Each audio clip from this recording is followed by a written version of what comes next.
Here's a tip for saving your batteries. This ran me $330. I bought it at rcharge.net. It's actually like a Bedini charger that this was. This is what I used to use.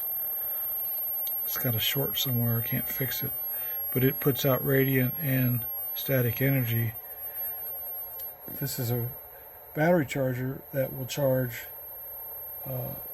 12 volt batteries and has the same effect of radiant spike pulsing to remove sulfur from the batteries. It'll make the batteries outlast any other length of battery you've ever had that are lead acid. It's only good for lead acid. I use them on these marine batteries, but I get 2 or 3 years out of the marine batteries, and they're only guaranteed for one. You might want to check it out. Last night I ran this on the 2 marine batteries, and it came out to 14.3 volts this morning, and it wouldn't hold more than 12.5, which is pretty good for a marine battery, but 14.3 is way better, and I just ran it overnight. So periodically I run this on my marine batteries. Then I of course have solar panels that charge it up normally. But that's how I'm charging all my devices. Right now I'm charging my electric bike. It's got a 48 volt battery, and then all these batteries that I use with my tools are down on the lower level. So if I run it every 2 or 3 weeks, and then I use the solar panels outside to bring in the power to the batteries, then all these work batteries are charged.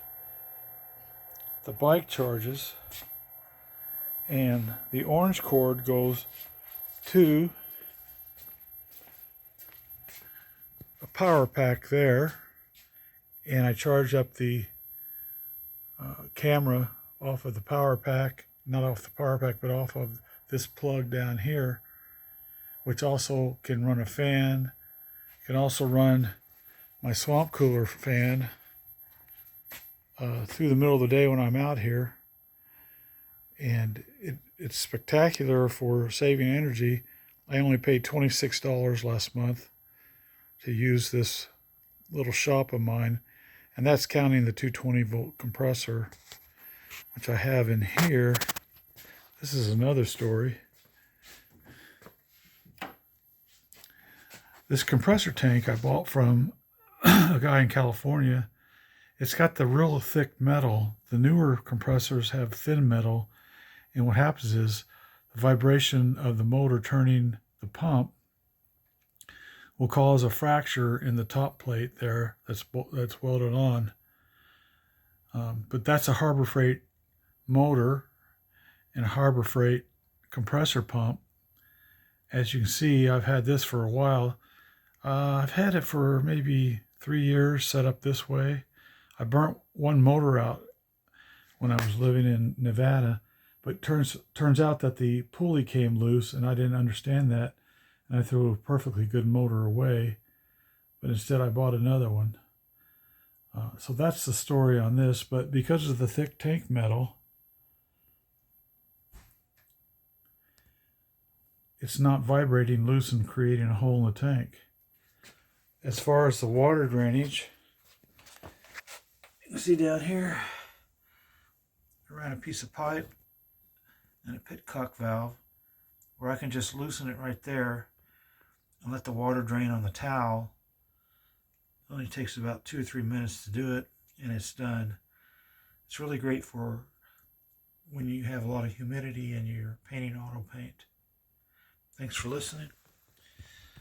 I hope this helps people. Oh yeah, the 5-micron filter and the toilet paper filter are good too. You can just change out the toilet paper roll in there, and then the 5-micron I take apart and I soak the interior piece in lacquer thinner periodically, and it gives me full air pressure. That's pretty good. And then I run ball filters on my paint guns. Hope this helps you. Thanks for listening.